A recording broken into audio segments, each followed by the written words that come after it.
தேவனே நான் ஓமதண்டையில் இன்னும் நெருங்கி சேர்வதே என் ஆவல் பூமியில். மார்க்கு சுவிசேஷம் 5ஆம் அதிகாரம் 35வது வசனம். அவர் இப்படி பேசிக் கொண்டிருக்கையில்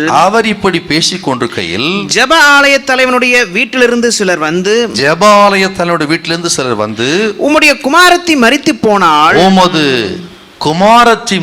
போனாள், இனி ஏன் போதகரை வருத்தப்படுத்துகிறீர் என்றார்.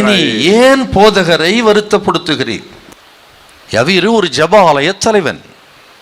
அந்த நாட்களிலே ஜெப ஆலய தலைவர்கள் இயேசுவை சந்திக்க கூடாது என்று சொல்லி யூதர்கள் கட்டுப்பாடு பண்ணியிருந்தார்களாம். ஆனால் இந்த ஜெபாலய தலைவனாகிய யவீரு அவன் ஓடி வந்து இயேசுவின் பாதத்தில் விழுந்து, இயேசுவே, என் குமாரத்தி மரண அவஸ்தையா இருக்கிறாள், நீர் வந்து அவளை சுகமாக்க வேண்டும் என்று அவன் வேண்டிக் கொண்டான். ஏன்னா அவனுக்கு இருந்தது ஒரே ஒரு மகள், அவள் உயிருக்கு போராடி கொண்டிருக்கிறாள். ஒரு தகப்பன் இருதயம் எவ்வளவாய் துடிக்கும் பாருங்க. அப்படி துடித்த ஒரு தகப்பன் இருதயம் யூதர்கள் கட்டுப்பாடை பார்க்கல, அந்த தடைகளை பார்க்கல. எனக்கு தேவை, என் மகள் பிழைக்க வேண்டும், அதுதான் எனக்கு வேணும், யூதர்களின் கட்டுப்பாடு எனக்கு முக்கியம் அல்ல என்று துச்சமாக நினைத்து அவன் ஓடி வந்து இயேசுவின் பாதத்தில் விழுந்து, இயேசுவே, நீர் என் வீட்டுக்கு வர வேண்டும் என்று சொல்லி கெஞ்சினான்.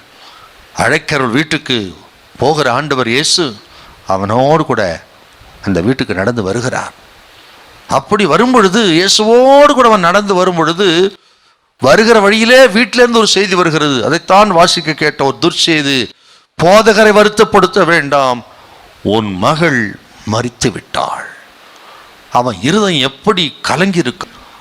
அந்த நேரத்திலே தான் மனுஷனுடைய இருதயங்களெல்லாம் அறிந்த ஆண்டவர், அவன் இருதயம் எப்படி கலங்கும் என்று அறிந்த ஆண்டவர் அவனை பார்த்து சொன்ன வார்த்தை, பயப்படாதே யவீருவே.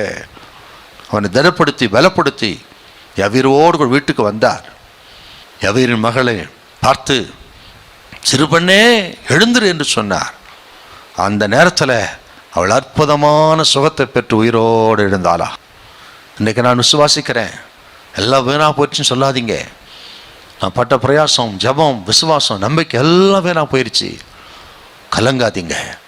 இப்படி துர்ச்செய்தி வரலாம், உங்கள் இருதயத்தை, உங்கள் விசுவாசத்தை தகர்க்கக்கூடிய செய்திகள் வரலாம். ஆனால் கர்த்தருடைய செய்தி சொல்கிறது, பயப்படாதிருங்க, விசுவாசம் உள்ளவர்களாயிருங்க, நான் ஒரு அற்புதத்தை செய்வேன்.